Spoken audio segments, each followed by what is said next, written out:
Hello दोस्तों। उम्मीद करता हूँ डिस्ट्रैक्शन से बचे हुए होगे। तो इस वीडियो में मैं डिस्कस करूंगा कि आप क्वांट अपना सेक्शन स्ट्रॉन्ग कैसे कर सकते हैं।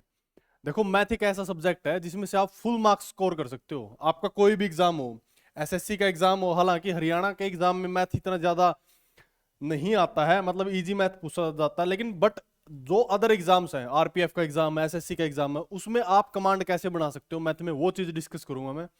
बहुत सारे कैंडिडेट्स के इस टाइप के भी मैसेज थे पर्टिकुलर सब्जेक्ट को लेके। तो ये सीरीज है, हर सब्जेक्ट वाइज आपकी अप्रोच क्या रहनी चाहिए। बाद में इंग्लिश भी डिस्कस करूंगा मैं। फिलहाल हम मैथ पे फोकस रखते हैं। देखो, मैथ एक इजी टू स्कोर सब्जेक्ट है, ठीक है, इजी टू स्कोर। एक चीज ये और एक चीज ये फुल मार्क्स, ठीक है। मैथ एक ऐसा सब्जेक्ट है जो आपको फुल मार्क्स फैच करके देगा, बस आपको थोड़ी सी अप्रोच का पता हो। वो और वो अप्रोच क्या होगी, देखो, दो चीजें हैं, दो स्टेप होते हैं मैथ की प्रिपरेशन में, ठीक है। पहला स्टेप है कैलकुलेशन, फर्स्ट स्टेप, और सेकंड स्टेप है कंसेप्ट, ठीक है। अगर हरियाणा की बात करूं तो इजी टू स्कोर है मैथ का जो पोर्शन है। लेकिन अगर एसएससी जो सेंटर के एग्जाम में उनमें क्या चाहिए, आपको स्पीड ज्यादा चाहिए, तो कंसेप्ट बाद में आता, पहले कैलकुलेशन आती है। मान लेते हैं आपको पता है स्पीड एंड डिस्टेंस का कंसेप्ट पता है, लेकिन आप कैलकुलेशन में टाइम लगा रहे हैं, इस वजह से आपका मार्क्स कम स्कोर हो रहा है वहां पे। और जबकि ये फुल मार्क्स यहां पे आप फैच कर सकते हैं मैथ के अंदर, ठीक है। तो सबसे पहले मैं फर्स्ट स्टेप की बात करूंगा, दैट इज कैलकुलेशन, ठीक है। सबसे पहली चीज कैलकुलेशन। सबसे ज्यादा जो कैंडिडेट है इसको इग्नोर कर देते हैं कैलकुलेशन को। तो बात करता हूं कैलकुलेशन पे। देखो, जहां तक बात कैलकुलेशन की है ना, आपने आज तक जो भी सीखा है मैथ के अंदर, जो भी कैलकुलेशन, मल्टीप्लाई डिवाइड करना, सबको भूल के जाना होगा और उसके बाद एक नई स्टार्ट करनी होगी। फॉर एग्जाम्पल, अगर मल्टीप्लाई की बात करो, आपको डिवाइड करना है, मल्टीप्लाई करना है किसी भी नंबर से, मान लेते हैं 25 है, इसको आपने मल्टीप्लाई करना है 3 से, ठीक है। ये एक एग्जाम्पल के वे में समझा रहा हूं, बहुत बेसिक से। अब तक आप क्या करते आए हैं, यहां से मल्टीप्लाई करते हैं फिर कैरी लेते हैं, ठीक है। ये चीज आपने नहीं करनी है, इसको भूल जाना है, इस मेथड को आपने, ठीक है। आपने क्या करना है, 25 है इंटू 3 है, ठीक है। तो आपने स्टार्ट कहां से करना है, 25 इंटू 3। तो मल्टीप्लिकेशन में आगे से लेके जाना आपको, मतलब जो भी ऊपर नंबर है ना, इसको 10 के फ्रैक्शन में बदल देना आपने। मतलब ये अज्यूम करना ये 20 + 5 है, यानी 3 की 20 से मल्टीप्लाई होगी 60, और 5 की यानी 15 यानी 75, ठीक है। यानी इसका 60 + 15, ऐसे आपने माइंड में जूम करना, यानी 75। जब आप इस प्रोसेस को करने लग जाएंगे ना, तो ये सिर्फ माइंड में कैलकुलेशन होने लग जाएगी कि आगे से मल्टीप्लाई करके क्या आएगा। क्योंकि जब हम 10 में किसी चीज को कन्वर्ट कर लेते हैं, 100 में कन्वर्ट कर लेते हैं, 1000 में कन्वर्ट कर लेते हैं, तो वो इजी हो जाता है, ठीक है ना। उसके साथ कोई भी एप्लीकेशन लगाना इजी हो जाता है, इसलिए आपने सबसे पहले इसको कन्वर्ट कर लेना है, ठीक है। ये हुए स्मॉल नंबर। लार्ज नंबर पे भी सेम चीज अप्लाई करनी है आपने। 143, 3 डिजिट का है या 4 डिजिट का है, सेम चीज आपने, 7 है, इसको मल्टीप्लाई करना, तो सेम चीज आगे से आप चलेंगे भाई, 700, ठीक है ना। अब इसको 280 एंड देन 21 ऐसे करना है। तो धीरे धीरे अभी आप इसको, टाइम लगेगा आपको इसको, इससे अडप्ट होने में, लेकिन जैसे जैसे आप इसको फॉलो करते जाएंगे ना, तो ये माइंड में कैलकुलेशन होने लग जाएगी। मल्टीप्लाई करना कंपेरेटिव एडिशन के थोड़ा सा डिफिकल्ट होता है, आप ऐड इजीली कर पाएंगे, यानी 700 ऐसे चलेगा फिर आपका माइंड, देन 280, ठीक है, देन 21, ठीक है ना, ऐसे 1 10 और 10, ठीक है, ऐसे चलने वाला है, ठीक। सेम चीज देखोगे आप, ठीक है, सेम चीज। यही मेथड है, आप ऐड माइंड में कर सकते हैं, लेकिन मल्टीप्लाई कैरी वाली चीज है, उसमें थोड़ा सा डिफिकल्ट रहती है चीजें। तो सबसे पहले आपने ये चीज सीखनी है, पहले वाली जो अप्रोच है उनको भूल जाना है, ठीक है। जहां तक रही है बात डिवीजन की, ठीक है, डिवीजन में आपने देखो, कोई भी क्वेश्चन आता है जब आपके सामने, सबसे पहले आपने ऑप्शन पे जाना होता है, ठीक है। कुछ क्वेश्चन ऐसे होते हैं डायरेक्ट ऑप्शन से सोल्व हो जाते हैं, ठीक है, डायरेक्ट ऑप्शन। फॉर एग्जाम्पल, अगर उसने दिया है, मान लेते हैं पाई आर स्क्वेयर, किसी भी मतलब मेंसुरेशन का अगर क्वेश्चन आ जाता है तो आपने देखना है कि ऑप्शन में क्या 11 का मल्टीपल है, ये 11 का मल्टीपल है या फिर 7 का मल्टीपल है, उसी से डायरेक्ट कई बार आपका आंसर निकल जाता है। और जितने भी डिविजिबिलिटी रूल है सारे के सारे आपको याद हो तो इजी हो जाता है। 3 का, 9 का, ठीक है, 2 का, 4 का, 6 का, 8 का, 5 का, ये सारी चीजें अगर आपको याद है ना तो इजी हो जाएगा कैलकुलेशन करना। और कई बार ऐसा होता है आपको क्वेश्चन नहीं पढ़ना होता, ऑप्शन पढ़ने होते हैं, उसी से आपका क्वेश्चन सोल्व हो जाता है। ठीक है, तो ये चीज थी मल्टीप्लाई और डिवीजन को लेके कि जो बेसिक सी चीजें हैं आपने पहले जीरो पे आना है फिर दोबारा बढ़ना है। ठीक है, जो भी आपने सीखा पहले जीरो पे आना और फिर आगे बढ़ना है, तो ऐसे आपकी कैलकुलेशन फास्ट हो जाएगी। ठीक, एक चीज जैसे हमारा टॉपिक है परसेंटेज, मैं अभी टॉपिक वाइज बता देता हूं, थोड़ा सा आपको एनालिटिकल व्यू दे देता हूं इसका। जैसे परसेंटेज है, परसेंटेज में आप क्वेश्चन निकालते हैं। ठीक है, तो अगर एग्जामिनर ने ये पूछ लिया भाई find the find the 15% of 34, ठीक है, ये आरआरबी का क्वेश्चन है, आरआरबी का। ये देखो क्वेश्चन इसको हर कोई सोल्व कर लेगा नो डाउट, बट आपने क्या करना, आपके पास एज जब ही होगा जब आप इस क्वेश्चन को फास्ट सोल्व कर ले, मिनिमम टाइम में सोल्व कर ले, और जो टाइम बच गया उस पे जो लेंथी क्वेश्चन है उन पे लगाएं। ठीक है, तो इसको जो ट्रेडिशनल अप्रोच यानी यहां ऐसे करने की बजाय 15 फिर 100 डिवाइड करोगे, उसकी बजाय आपने क्या करना है, देखो परसेंटेज जितने भी परसेंटेज है सिर्फ उसी का खेल होता है, जो भी परसेंटेज दी होती है सिर्फ परसेंटेज का खेल है। 15% निकालना है, इसको आपने सेम चीज डेसिमल में कन्वर्ट कर लेना, यानी 10% प्लस 5%। ठीक है, किसी भी नंबर का जब आप 10% निकालते हो ना तो इसको याद कर सकते हो आप, भाई एक डिजिट को छोड़ के यहां पे डेसिमल लगा देना है, यानी इसका क्या हो गया 3.4 हो गया। ठीक है, 10%। ठीक है, फिर आपने 5% निकालना, यानी इसका ही आधा 5%, इसी का हाफ कर दोगे आप यानी 1.7, बस इसको आपने ऐड करना था 5.1 इसका आंसर आ गया। ठीक है, आपने उस अप्रोच में नहीं जाना है, दैट इज वेरी कैलकुलेटिव, ऐसे आपने चीजों को लेके चलना है। अगर यहां पे वो 15 की जगह 17 पूछ लेता, 17.5%, तो भी आपके लिए बहुत डिफिकल्ट हो जाता ये मल्टीप्लाई करना, मतलब मोस्टली आप टाइम यहीं स्पेंड कर देते, और जो बड़े क्वेश्चन है उनमें ज्यादा टाइम लगता, तो इस तरह आपका वो सिनेरियो बढ़ जाता कि आपका तो क्वेश्चन पेपर भी कंप्लीट नहीं हुआ।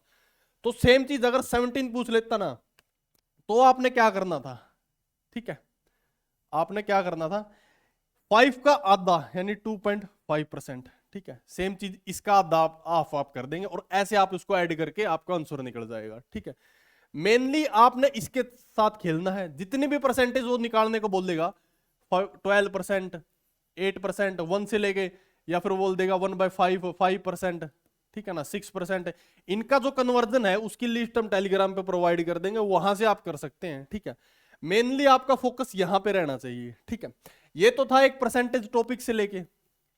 अब मैं दूसरे टॉपिक पे बताता हूं आपको कैसे आपको ये अप्रोच हर जगह लगानी है। ठीक है, दूसरा टॉपिक हम मान लेते हैं height and distance. Height and distance, height and distance तो रहने दो, बहुत ही आसान टॉपिक है। इसमें सिर्फ आपने क्या करना है, कोई भी ट्रायंगल है, ठीक है, ट्रायंगल है 180 होता है, ये 90 डिग्री होता है। ठीक है, ऐसी स्टैंडर्ड ट्रायंगल में दी जाती है, भाई बेस से लेकर कहीं पे पोल गड्ढा है, वहां से लेकर लैडर की हाइट या फिर कोई रोप बंदी हुई है उसका एंगल ऑफ एलिवेशन दे दिया उसने, मान लेते हैं ये 60 दे दिया, ये दे दिया 30, तो आपने जस्ट क्या करना है 60 के सामने वाली साइड आपने √3 और 30 के सामने वाली 1, और जब आप पाइथागोरस थ्योरम लगाएंगे तो ये 2 हो जाएगी, बस √3 1 2, बस इसी से सारे हाइट एंड डिस्टेंस कवर हो जाता है। सिर्फ इन तीन, जो ये 3 ट्रिपलेट हैं, सिर्फ इसी से सारा का सारा हाइट एंड डिस्टेंस कवर हो जाता है। ठीक है, पूरा का पूरा चैप्टर सेम चीज।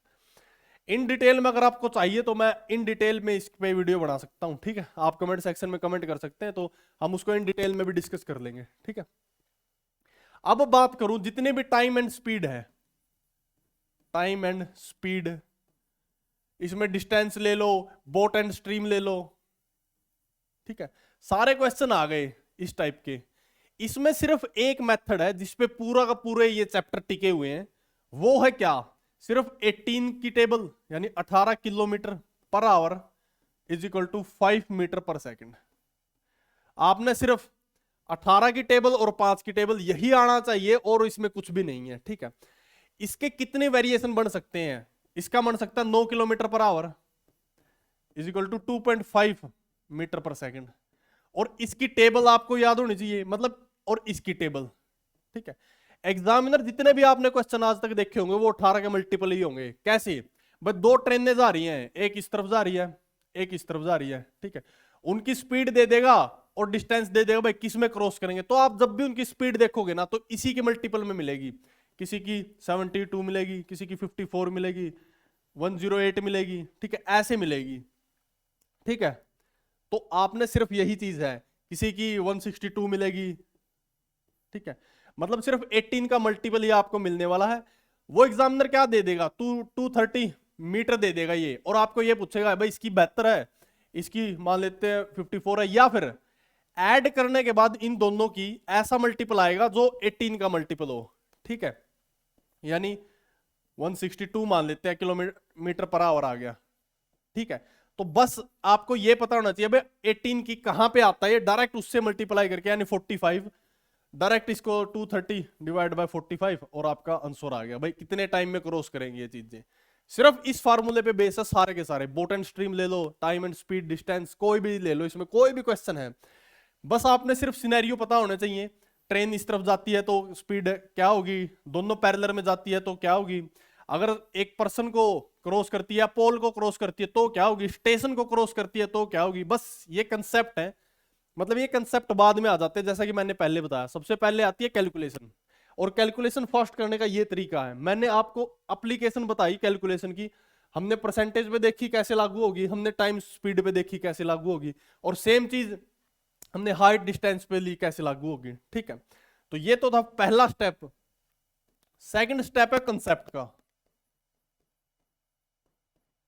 ठीक है। अब एक कंफ्यूजन आ सकती है कैंडिडेट्स को कि भाई कुछ कैंडिडेट ऐसे आ सकते हैं जिनका ये भी वीक होगा, भाई 18 की टेबल वीक हो, 5 की टेबल वीक हो। वो क्या करेगा, उसको ये करना है, इसको कॉपी पे हर रोज मल्टीप्लाई करके देखना है, ठीक है। 2 से लेके 25 तक आपने टेबल हर रोज कॉपी पे मल्टीप्लाई करनी है।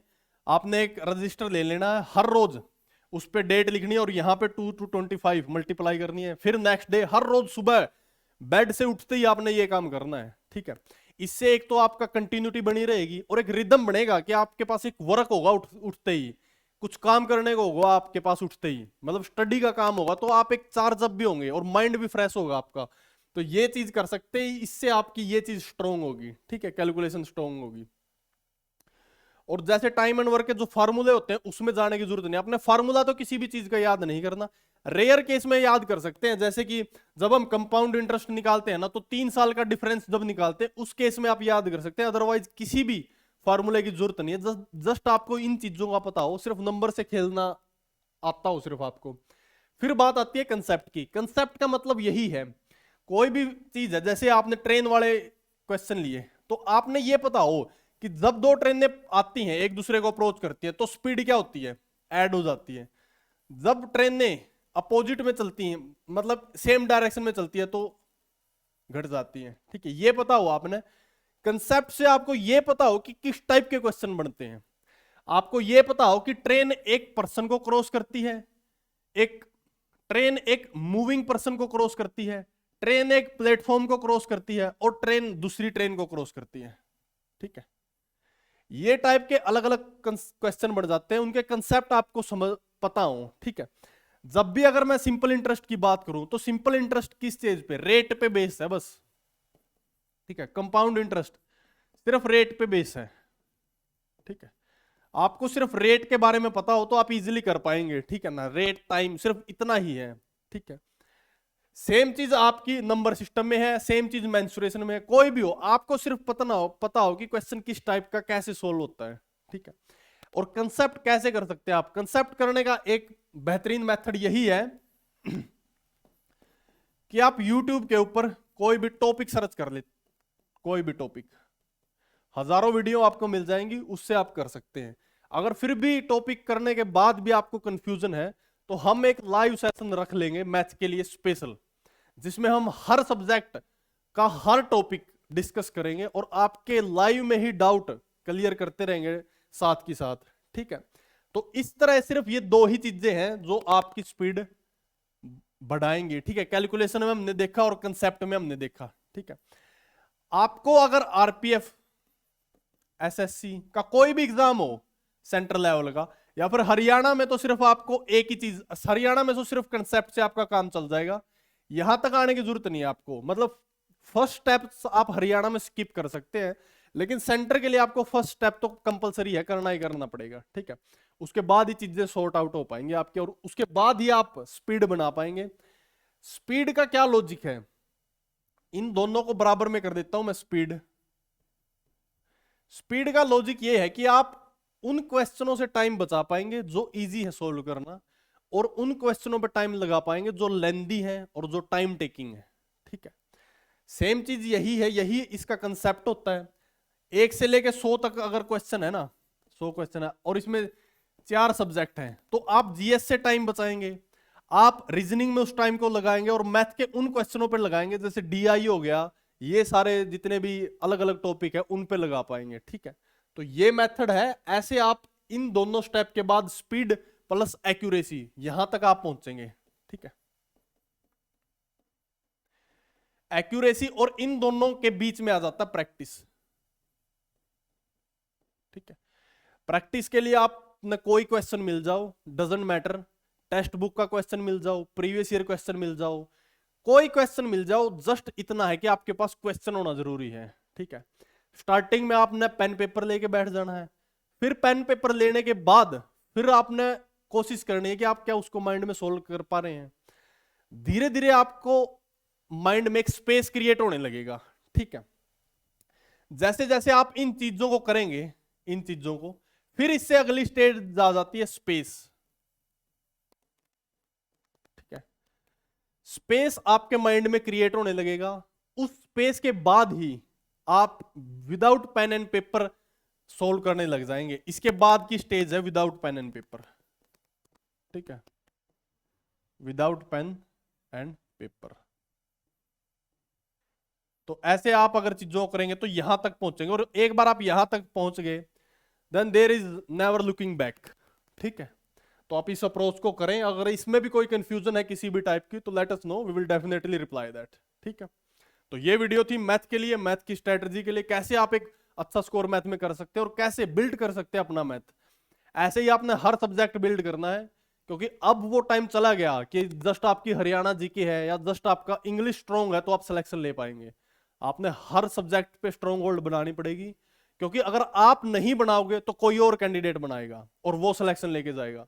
सिलेक्शन होगा, आपका नहीं होगा तो किसी और का होगा। ठीक है, तो ऐसे आप चीजों को अप्रोच करना है और ऐसे आगे बढ़ना है मैथ को लेके। ऐसे ही हम 1 बाय 1 सारे सब्जेक्ट कवर करेंगे। ठीक है, तो इसके अलावा आप कमेंट सेक्शन में कमेंट कर सकते हैं अगर आपकी कोई भी डाउट है इस वीडियो को लेके, कोई भी क्यूरी है किसी भी टाइप की।